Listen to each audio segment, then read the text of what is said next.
Let's maul in the Central Committee. Let's cringe in the Central Committee. Let's bog in the Central Committee right now.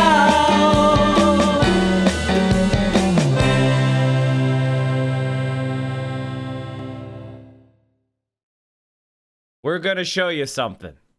I wanted to be positive today, but the minimum wage shit is really pissing me off. Joe Biden on unions.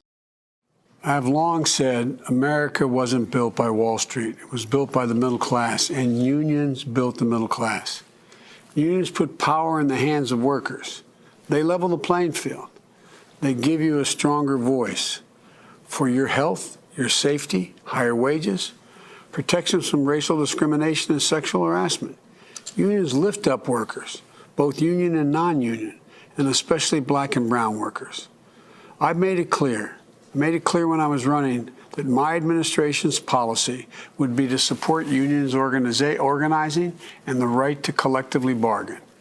I'm keeping that promise. You should all remember, the National Labor Relations Act didn't just say that unions are allowed to exist.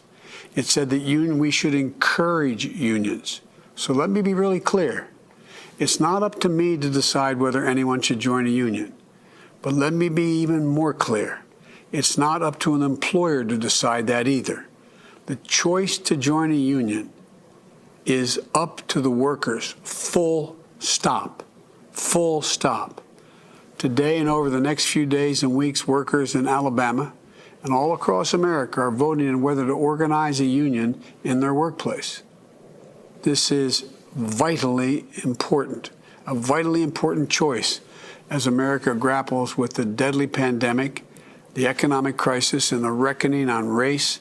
What it reveals the deep disparities that still exist in our country. And there should be no intimidation, no coercion, no threats, no anti-union propaganda. No supervisor should confront employees about their union preferences. You know, every worker should have a free and fair choice to join a union. The law guarantees that choice. And it's your right, not that of an employer. It's your right. No employer can take that right away. So make your voice heard. God bless you all, and may God protect the workers and their families who are trying to figure out how to make it fairly. Thank you. Workers in Alabama and all across America are voting on whether to organize a union in their workplace. It's a vitally important choice, one that should be made without intimidation or threats by employers. Every worker should have a free and fair choice to join a union. From civil rights to voting rights. Now to the fight for workers' rights. Alabamians are on the forefront of historic change. To the Amazon workers in Bessemer. We, as Alabama Democrats, stand with you in your vote to become the first Amazon warehouse in the country to form a union. Jeff Bezos and billionaires like him have built fortunes off the back of labor, especially black labor. And we've had enough. Amazon has taken millions of dollars in taxpayer subsidies. And while we want jobs and business to thrive here in Alabama, we will never stand by while massive corporations exploit and mistreat our workers. Amazon has played dirty anti-union tricks, and we want folks to know the truth. If you stand together against Bezos and his union-busting tricks, you will make working conditions better. Weekends off? Thank a union. Paid holidays? Thank a union. 40-hour work weeks? Thank a union. Every American worker should have the right to unionize and organize. It is a core value of our Democratic Party, and we support you in your right to form a union with the retail, wholesale, and department store union right here in Alabama. We stand with you. We support you. And we can't wait to watch you make history right here in Alabama once again. Your victory will spark change in our entire country. Vote union yes. Vote union yes. Vote union yes. Vote union yes. Vote union yes. Vote union yes.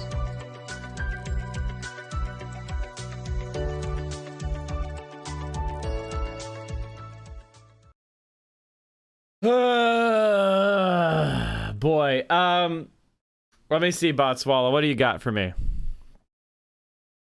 I don't think we've ever had as strong or as clear of a statement in favor of workers forming a union, reiterating that it's federal policy to encourage the practice of collective bargaining than the statement from President Biden. FDR, who signed the Wagner Bill, the one that made collective bargaining the policy goal of the federal government into law, could only muster, if I went to work in a factory, the first thing I'd do is join a union. JFK basically negged us like a pickup artist. I'm embarrassed every time a union tried to meme this. Our labor unions are not narrow, self-serving groups. They have raised wages, shortened hours, and provided supplemental benefits. Hey, did you know that we actually had a U.S. president whose political resume, including a term or two as a union president, was Ronald Reagan?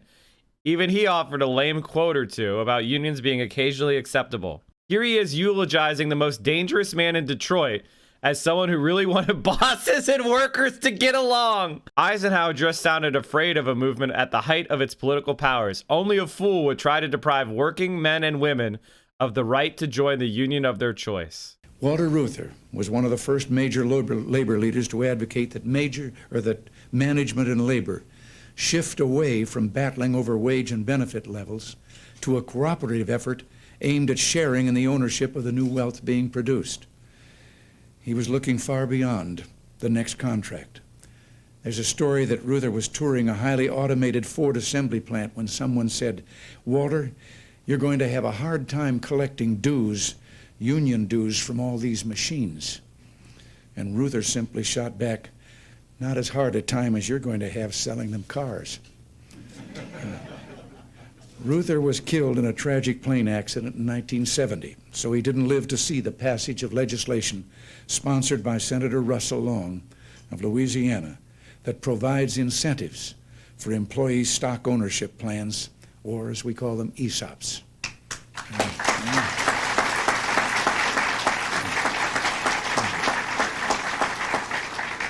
In recent years, we've witnessed medium-sized and even some large corporations being purchased in part or in whole by their employees.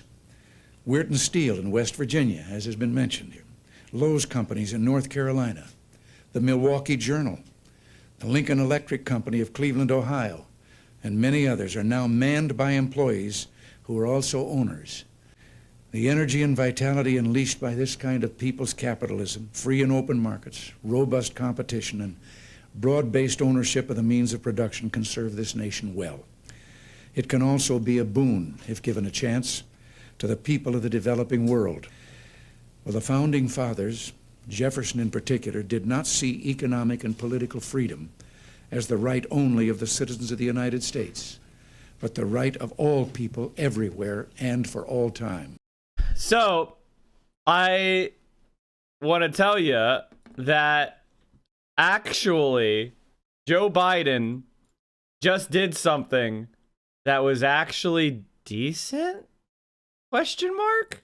Now I want to compare this to Barack Obama. This from Biden isn't everything. It's just a bare minimum. But it's still much more than Obama would have done. When Scott Walker was crushing public unions in 2011, Obama press secretary basically said Obama agreed with Walker. White House press secretary Jay Carney said Thursday that he wasn't aware of any plans by Obama, who has nothing on his agenda for this afternoon, to travel to Madison. I think what we have made pretty clear is that the president thinks, and we think, he stated this, that obviously a lot of states in the union are dealing with fiscal issues, big problems in their state budgets that need to be addressed, Carney said. And they need to act responsibly, tighten their belts, live within their means, just as we in Washington, the executive branch and Congress, need to do with our federal situation.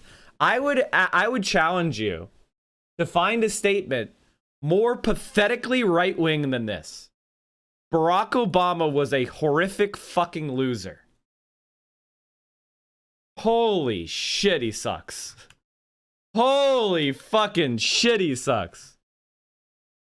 If America falls to fascism, Barack Obama is to blame. Barack Obama is to blame.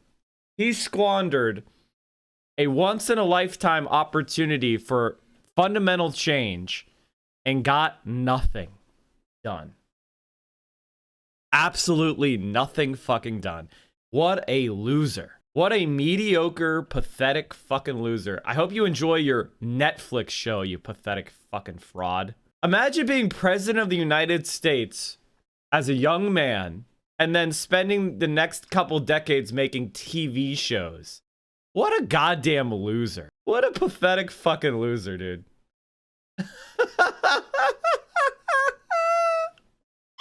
It's so stupid. Just sad.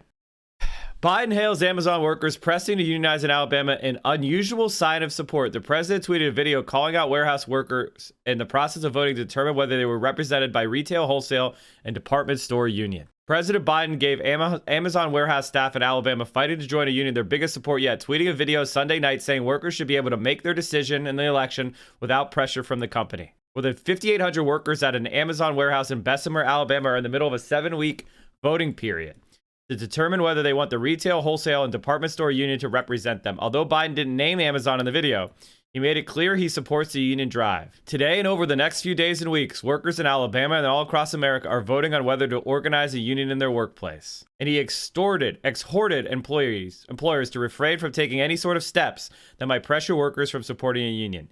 There should be no intimidation, no coercion, no threats, no anti-union propaganda. Well, this is already happening. Biden's move to weigh in is strongly supporting workers' rights to organize in the midst of such a high-profile campaign was a major break with historical precedent and another sign of his commitment to a campaign promise to be the most pro-union president you've ever seen. Workers at the Amazon facility began voting on unionization February 8th in what has become one of the most important recent labor battles at one of the country's largest employers. Although many of Amazon's European warehouse workers are union members, the e-commerce giant has successfully fended off organized labor at its U.S. facilities throughout its 27-year life. The closest American workers came was in 2014 when a small group of equipment maintenance and repair technicians at the company's Middletown, Delaware warehouse rejected union representation from the International Association of Machinists and Aerospace Workers after a hard-fought battle with the company. Amazon has actively worked to discourage its Bessemer employees from supporting the union, calling them into mandatory meetings to disparage the union, peppering them with texts urging no votes, and even placing flyers on the inside of bathroom stalls at the warehouse decrying the collection of union dues. Amazon doesn't immediately respond to a request for comment, but the company has previously said it doesn't believe the RWSU represents the majority of our employees' views. Biden's video also is striking because Jay Carney, who served as Biden's communications director when he was vice president, as well as the press secretary for President Barack Obama, is Amazon's senior vice president of global corporate affairs.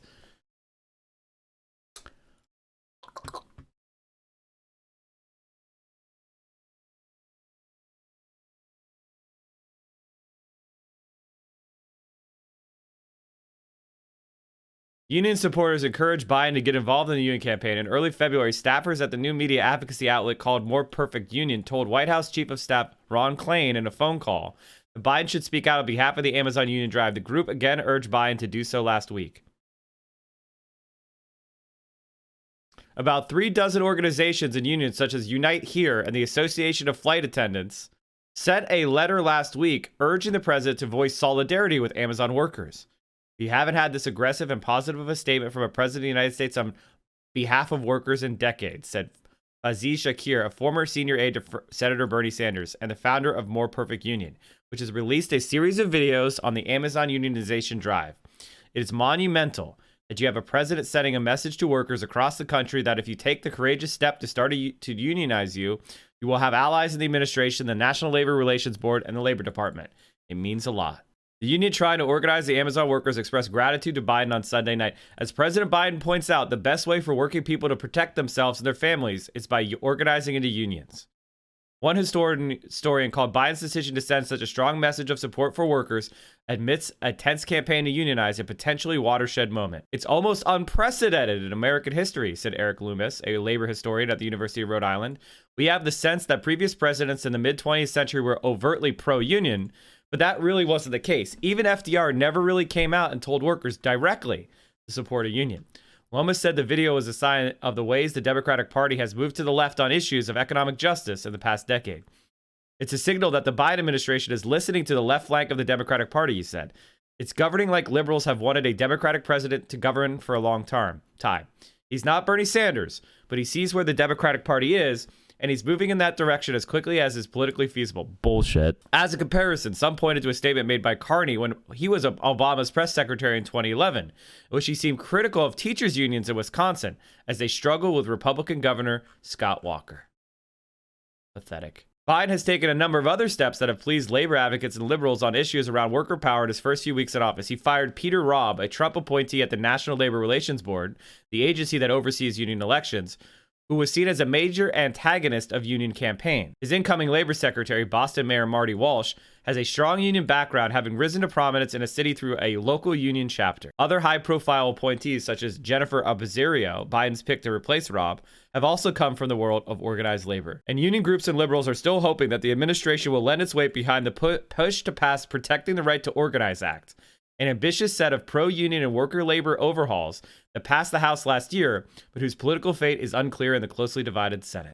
So, there you go. That's positive. All right. So, okay. I'm very angry about the $15 minimum wage. I'm not going to lie about it. I'm extremely pissed off about it. I don't know that I'm going to be able to be sane if they fail on this. Obama and Springsteen are doing a podcast. That's what Obama is doing. I now have lost so much respect for Bruce Springsteen.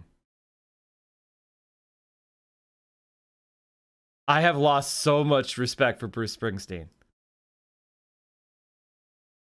Okay, this sounds boring to me. I mean, like, I understand what you're trying to do here, but I don't want to read that. Biden's ratings show hardening polarization. For years, the out party would usually reserve judgment on new presidents. Not now. 1 month ago, Joe Biden's initial approval ratings were pretty normal for recent presidents. Worse than Barack Obama's, better than Donald Trump's, but otherwise unremarkable. What was unusual were his initial disapproval ratings, which were much higher than every previous polling area president other than Trump. A month later, the 538 polling aggregator has barely moved for Biden's approval. It was estimated at 54.2 then. It's at 54.4 now. But his disapproval has actually been creeping higher, from 34.7 to late January to 38.3 entering March. Some of this may just be statistical noise. Biden actually started out at 36%, improved a little bit over the first few days, and has been slowly deteriorating since. But it's still nowhere close to Trump, who is at 50.1 disapproval at this point.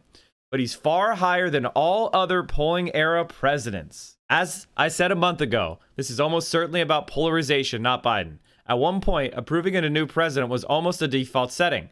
Even the most partisan voters would typically start by telling pollsters that they were undecided. So it's not just that the first 4 newly elected presidents of the polling era all had at least a 60% approval rating at this point. It's none of them had as much as a 10% disapproval rating. Ronald Reagan was at 17 disapproval so far, and everyone since then had at least 1/5 of those polls disapproving of their performance. The undecided category is dropping out. Ike's approval plus disapproval at the end of February totaled 75%, while at least 90% of those surveyed had an opinion on Obama, Trump, and Biden. For what it's worth, Trump, Obama, Clinton, and Reagan all had bigger increases in their disapproval from their starting point to the end of February than Biden has so far. So in other words, there is no fucking working with Republicans. Stop it. They have created an alternative media apparatus. They have created a world where they hear their own shit and they never hear from you. They have siloed off and they are not listening to you. So unless you start attacking those silos and destroying them, you will never make an impact. Every day you wait is another attack that sticks. Do what LBJ said. I just got elected. I'm never going to be more popular than right now. Let's get to work. So when the Democrats say, oh, we're going to do something later, that translates to me as we're never going to do that. And I know this is tough to say March 1st of 2021. March 1st of 2021. But that's what it is. If they don't do it now, you think they're going to get it done in an election year? You think they're going to get it done years from now? No. They're absolutely not. The primary advocate of the Green Lantern theory of domestic politics over the past few years has been Joe Biden. The Democrats are blocking a $15 minimum wage, not Republicans, not the Senate parliamentarian. Joe Manchin, Christian Sinema, and even Joe Biden are to blame for squandering their party's majority power. According to the Center for Economic Policy and Research, the national minimum wage in this country rose in tandem with both inflation and productivity gains in the workforce until around 1968. If this has continued, the federal minimum wage today would be over $24. Instead, it is $7.25, the wage set by the last increase 12 years ago. On Wednesday, Senate Minority Whip John Thune, a Republican, objected to another increase on the grounds that he'd made a mere $6 an hour as a cook in South Dakota in the 70s. It was quickly noted on social media that this would amount to more than $20 an hour given today's inflation, or over 175% more than the current federal minimum wage. The provision of the coronavirus relief package he was objecting to, which the House of Representatives passed early Saturday, would gradually raise the federal minimum wage to just $15 an hour, not next year or the year after that, or the year after that, but by 2025. And a Reuters Ipsos poll released Thursday found 59% of Americans support the proposal. In November, voters in Florida who rejected Joe Biden approved increasing their state's minimum wage to $15 an hour by more than 20 points. This was no surprise. Every state wage increase referendum since 1996 has passed. And the consensus within the electorate has been joined in recent years by an increasing consensus among economists that graduated wage increases have negligible impacts on employment. A 2019 paper published in the Quarterly Journal of Economics, UMass Amherst, Andradrat Dube and his colleagues examined 138 state minimum wage increases from 1979 to 2019 and found, as he explained this week in the Washington Post, that the number of low-wage jobs barely budged. The finding held as well, even when the minimum wage was set at a fairly high rate compared with the state's median wage. The highest being around 60% of the median wage, he wrote. We found no effect on employment at levels significantly above the minimum wage. While the demand for a $50 minimum wage has become a central plank of the progressive agenda over the last decade, it's worth being clear about the scale of change it would actually bring about. The Economic Policy Institute estimates that raising the wage would benefit 32 million workers. Hundreds of thousands would be lifted out of poverty. But $50 an hour is not a living wage, nor is it a sweeping solution to inequality in this country. It would not fundamentally restructure our economy in any way. Raising the minimum wage is best understood as the ground floor of a welfare policy. In fact, it's the basement. A high aspiration for those whose expectations are subterranean. And this week, our lawmakers couldn't manage it. This is not to say a $15 minimum wage is dead. It isn't technically. A regular bill on the proposal could be introduced at any time, but the gambit of bundling an increase with a COVID-19 reconciliation package has failed. It has been written and said that the gambit failed because the Senate parliamentarian ruled that including the minimum wage increase would violate reconciliation rules. This is false. The Senate parliamentarian is a wholly powerless functionary who could be overturned at any time by the party holding the White House and Congress, both of which, as you may recall, are now controlled by the Democratic Party. The gambit failed because the White House and many Democrats in Congress opposed overruling the parliamentarian. Progressives on and off the Hill have proposed alternatives that might satisfy the parliamentarian. But most minimum wage workers aren't employed by large corporations. In Oregon, only 20% of minimum wage workers are in firms with over 500 employees. And the measure would lack the force and simplicity of a federal minimum.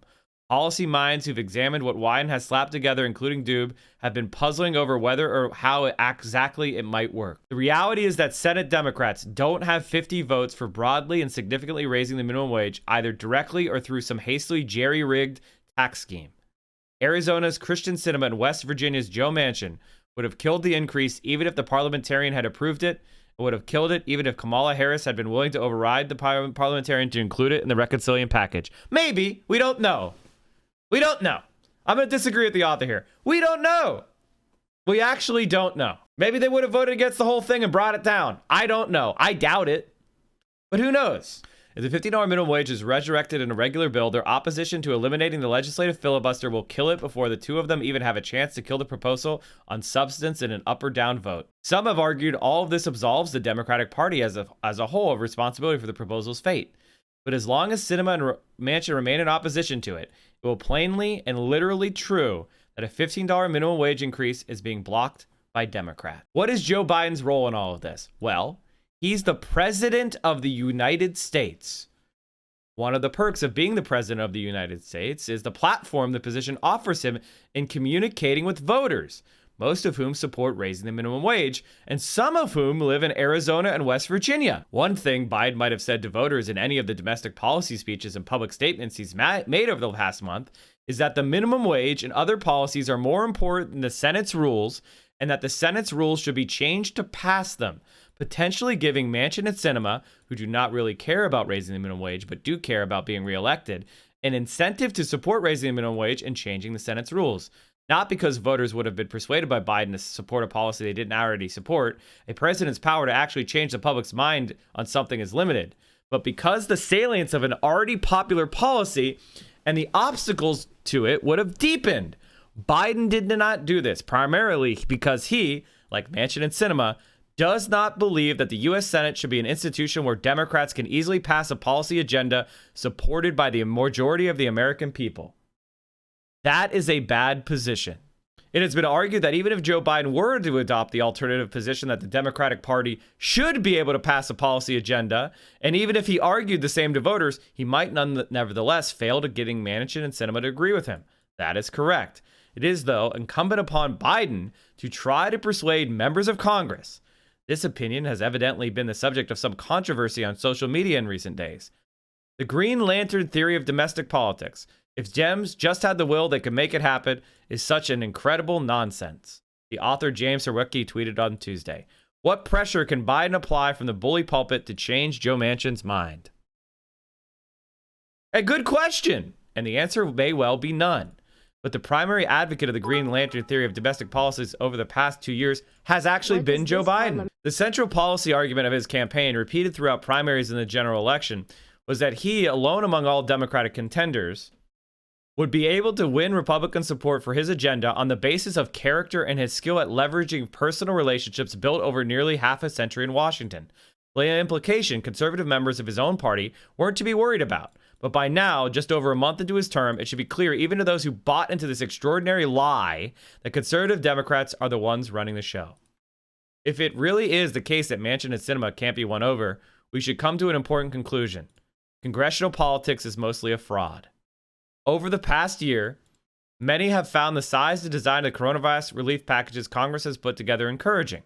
It is generally good to know that once in a century global crisis kills over 500,000 people in this country, our legislators are capable of stretching themselves enough to temporarily supplement and expand unemployment benefits, send Americans a set of means-tested stimulus payments, perhaps pass a large expansion of the child tax credit. But the prospects for a fully elective Democratic economic and social policies, minimum wage, immigration reform, climate legislation, and all the rest, still do not seem very promising. Between now and the midterm elections next year, we will hear from Democratic leaders that the solution is electing more Democrats and giving the party the resources it needs to do so. More donations, more canvassing, and more voting. We'll also hear from progressives who will insist that the solution is defeating the Democratic establishment with progressive candidates all over the country. More donations, more canvassing, and more voting. But it's all nonsense. Every part of it. Top to bottom, start to finish. What Democrats have in the place of a constructive politics is a set of interlocking pyramid schemes, operated by people who know full well that no matter how many doors are knocked on, how many calls are made, how many alarmingly titled fundraising emails are opened, and how many people show up to the polls, whether or not anything significant happens in Congress depends mostly upon a relatively small set of people in a very few specific places, the most conservative Democrats in the country, and the moderate to conservative states that have elected to them. They are the ones who will decide whether the filibuster goes, or whether legislation the party tries to jimmy through reconciliation will pass. No matter how much work is put into gaining Democratic majorities, they will have the power to invalidate them, denying Democrats any reasonable hope of utilizing a chamber structurally skewed in the Republican Party's favor. Progressives can talk themselves blue about primaries, but activating a progressive electorate in, say, West Virginia is going to take more than an election cycle or 2, or 5. And Manchin isn't up for re-election until the end of Biden's first term anyway. Many Americans have already come to the fully justified conclusion that the design of the Electoral College has rendered their votes in presidential elections effectively meaningless. It is trivial to imagine many Democrats telling themselves the same about Congress in November next year. Maybe it's enough to cost Democrats control of Congress, maybe it isn't. It's not obvious that it matters. If the Democratic Party cannot utilize congressional majorities, there's not much reason to invest heavily in gaining or retaining them beyond the hope that the party might hold enough seats to prevent Republicans from regaining control and passing a destructive agenda under a Republican president. Unless Democrats figure out how to change the game in the Senate, until demographic and ideological conditions are right in pivotal states, angling for more will be a waste of time, energy, money, and attention that might be better spent on subnational politics and organizing our communities and workplaces. Okay. So here's my response to this. If we can't do anything in Congress, none of that subnational organizing matters. I know that sounds shocking to hear me say. I'll tell you why. They are going to put the boot to you.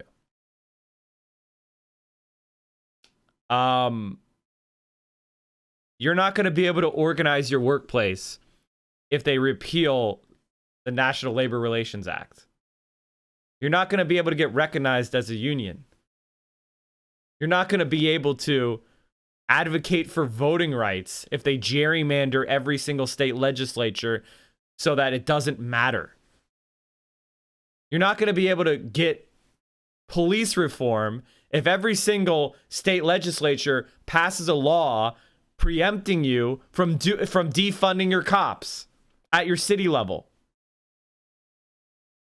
Some Republican states are now passing bills where they will slash funding for their own cities if they defund police. What is the politics going to be when there's a boot heel on your head? And maybe we're checkmated. I don't know. Maybe we are checkmated. I don't know. I don't know. Do you think the Senate will change the COVID bill and send it back to the House? If so, how long would that delay? They'll get it done by.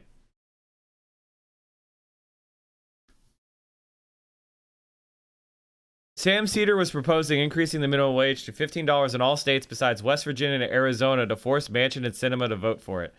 That's not why they're voting against it. So Sam Cedar has some sort of belief that this is based on their opinion about their local states. You know, the political class doesn't care about like their own state that they come from, right? They live in DC. Like Joe Manchin isn't spending his time in West Virginia. Kyrsten Sinema is not spending her time in Phoenix. They don't care about their state. They live in Northern Virginia. Like, they don't care. So, this isn't about, well, I just think West Virginia doesn't want a $15 minimum wage. No, that's not at all what's happening. Nobody in Arizona is calling Kyrsten Sinema and saying, we can't afford $15 minimum wage by 2025. You know why? The minimum wage is already $12 an hour in Arizona. It's already $12 an hour in Arizona. That means that Arizona would not even be affected by the minimum wage until 2024. And this has nothing to do. This has nothing to do with the minimum wages in Arizona. It wouldn't even affect her state for 4 fucking years or 3 fucking years. What the hell are you talking about, man? She's not voting against it because of Arizona and caring about it. She's voting against it because she's a corporate.